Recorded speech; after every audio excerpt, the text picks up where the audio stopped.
Duraikannan sir, நீங்கள் சொன்ன AIADMK NDA கூட்டணி, அதாவது தேசிய ஜனநாயக கூட்டணி, பாஜகவோட இணைந்திருக்கக்கூடிய மற்ற கட்சிகளான இப்பொழுது இந்த பாட்டாளி மக்கள் கட்சி உள்ளிட்ட கட்சிகளும்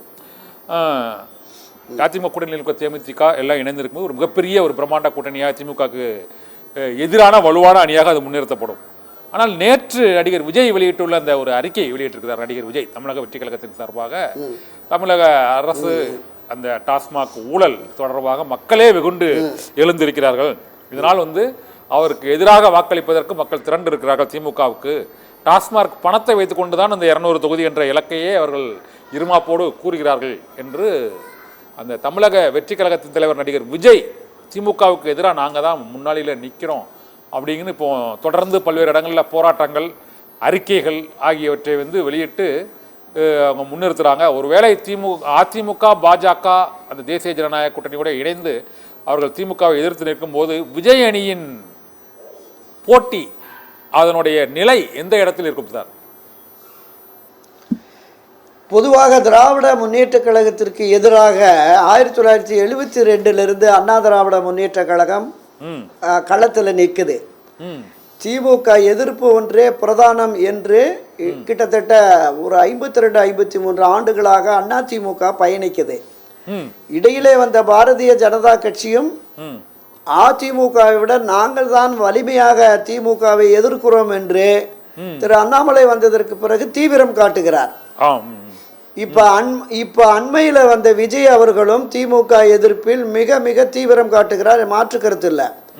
இந்த திமுகவுக்கு எதிரான வாக்குகள் சிதறுமா அப்படிங்கிற கேள்விதான் கண்ணனுடைய கேள்வியா இருக்கு. திராவிட முன்னேற்ற கழகத்தை ஆட்சியிலிருந்து அகற்ற வேண்டும் என்று மக்கள் கருதுவார்களேயானால் அடுத்து ஆட்சிக்கு வருவதற்கான வாய்ப்பு யாருக்கு இருக்கிறது என்று பார்த்து அண்ணா திராவிட முன்னேற்ற கழக அணிக்குத்தான் வாக்களிப்பார்கள். திரு விஜய் அவர்கள் இன்று புதிதாக அரசியல் களத்திற்கு வந்திருக்கிறார். அவருடைய ஆதரவு என்பது அவருடைய ரசிகர்கள் மட்டும்தான்.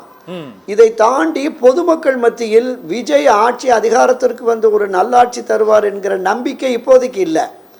விஜய் நேரடியாக அரசியல் களத்திற்கு வந்து தீவிரமாக அரசுக்கு எதிராக, ஆட்சிக்கு எதிராக, ஆட்சியின் குற்றச்செயல்களுக்கு எதிராக போராட்டம், ஆர்ப்பாட்டம், மறியல் என்று சென்று அது மக்கள் மத்தியில் ஒரு பெருத்த நம்பிக்கையை உருவாக்குமே என்றால் அடுத்தடுத்து 2031-36 என்று அடுத்தடுத்த தேர்தல்களில் அவருக்கு வெற்றி வாய்ப்பு ஓரளவுக்கு இருக்கலாம். இந்த தேர்தலை பொறுத்தளவில் அவர் தனித்து நின்றால் என்னுடைய கணிப்பு என்பது ஒரு 4-5-6% அளவுக்கு வாக்குகள் பெறலாம். வெற்றி பெற்று ஆட்சி அதிகாரத்திற்கு வரக்கூடிய 38-40% வாக்குகளை விஜய் பெறுவதற்கு ஒருபோதும் வாய்ப்பே இல்லை. இது ஏன் சொல்றேன் அப்படின்னா 234 தொகுதியிலும் திமுக வேட்பாளர் போடுவாங்கல்ல, திமுக அணி வேட்பாளர்கள், அவங்க எல்லாமே பழம் தின்னு கொட்டை போட்ட ஆசாமிகளா இருப்பாங்க. அந்த தொகுதியில் பிரபலமானவங்களா இருப்பாங்க. அண்ணா திமுக பாஜக அணியிலிருந்து போடுகிற வேட்பாளர்களும் பிரபலமானவர்களாக இருப்பார்கள், அறிமுகமானவர்களாக இருப்பார்கள். ஆனால் திரு விஜய் நிறுத்துகிற வேட்பாளர் அவர் சொந்த ஊர்லயே பக்கத்து தெருவில் கூட தெரியாது, அவர் ரசிகர் மன்றமா இருந்திருப்பாரு இல்லையா? அப்ப வெற்றி வாய்ப்பு என்பது சாத்தியமில்லை. இன்னொரு கூடுதல் தகவல் சொல்றேன். வெற்றி தோல்வியை தீர்மானிப்பது பணம் தான். நம்ம அதை ஒத்துக்கொள்ளுதான் ஆகணும். ஜனநாயகத்துல அது ஒரு மிக மோசமான விளைவுகளை ஏற்படுத்தியிருக்கு. நம்ம பாக்குறோம். நீ 500 கொடுத்தா நான் 1000, நான் 1000 கொடுத்தா 2000 அப்படின்னு சொல்லி அவங்க வெற்றியை நோக்கி போறதுக்கு பிரதான கட்சிகள், பெரிய கட்சிகளுக்கு வாய்ப்பு இருக்கு. திரு விஜய் அந்த அணுகுமுறையை நிச்சயம் கடைபிடிக்க மாட்டார் என்று நம்பலாம். நான் சொன்னேன்ல, வெற்றியை பணம் தான் தீர்மானிக்குதுன்னு. நம்ம பார்த்துருக்குறோம். ஒரு ஊருக்கு வேட்பாளர் பணம் கொடுத்துட்டாரு, 3 நாள் ஆச்சு, பக்கத்து ஊருக்கு பணம் வரல, சாலை மறியலுக்கு போயிட்டாங்க. எங்களுக்கு வாக்காளருக்கு பணம் கொடுக்கலன்னு. அப்படி ஆயிப்போச்சு இந்த ஜனநாயகம். எனவே தான் சொல்லுகிறேன், என்னுடைய இந்த கிட்டத்தட்ட ஒரு 55-60 ஆண்டு கால என்னுடைய அனுபவத்தில் ஏராளம். நான் தொடக்க 1967 தேர்தலேருந்து பார்த்தேன். என்னுடைய 13 வயதில் நான் 8ஆம் வகுப்பு படிக்கிறப்போ 67 தேர்தலில் நான் உதயசூரியனுக்கு வாக்கு கேட்டவன். எங்கள் அப்பா ஒரு கிளை செயலாளர் திமுகவில். அப்போ 71 தேர்தலில் தேனி சட்டமன்ற தொகுதியில் பிடிஆர் பழனிவேல்ராஜனுக்கு பூத் ஸ்லிப் எழுதினவன் நான். அன்றைக்கு இந்த பழனிவேல் தியாகராஜனுடைய அப்பா பிடிஆர் பழனிவேல்ராஜன் நின்ன போது. எனவே இந்த அனைத்து தேர்தல்களையும் நாடாளுமன்ற சட்டமன்ற உள்ளாட்சி தேர்தல்களை எல்லாமே கவனித்து வரும் என்கிற முறையில் இந்த தேர்தலை பொறுத்தளவில் விஜயினுடைய ரோல் யாரோடு நீங்கள் குறிப்பிட்டீங்கல்ல, என்டிஏ அதிமுக அணியில் விஜய் சேர்ந்தாருன்னு வச்சுங்களேன், அது இன்னொரு மிகப்பெரிய அளவில் மகத்தான வெற்றியை ஆட்சியை மாற்றுறது கூட இருக்கும். ஆனால் அவர் எதிர்பார்க்கிற மாதிரி ஆட்சி அதிகாரத்தில் பங்கு அப்படிங்கிற மாதிரி கான்செப்டோட வந்தார்னா அதை ஏற்க மாட்டாங்கல்ல அதிமுக சர்க்கிளில். ஆமாம், அப்படி வருகிற பொழுது என்ன முடிவெடுக்க போகிறார் அப்படிங்கிறது தான் பெரிய கேள்விக்குறியாக இருக்கிறது.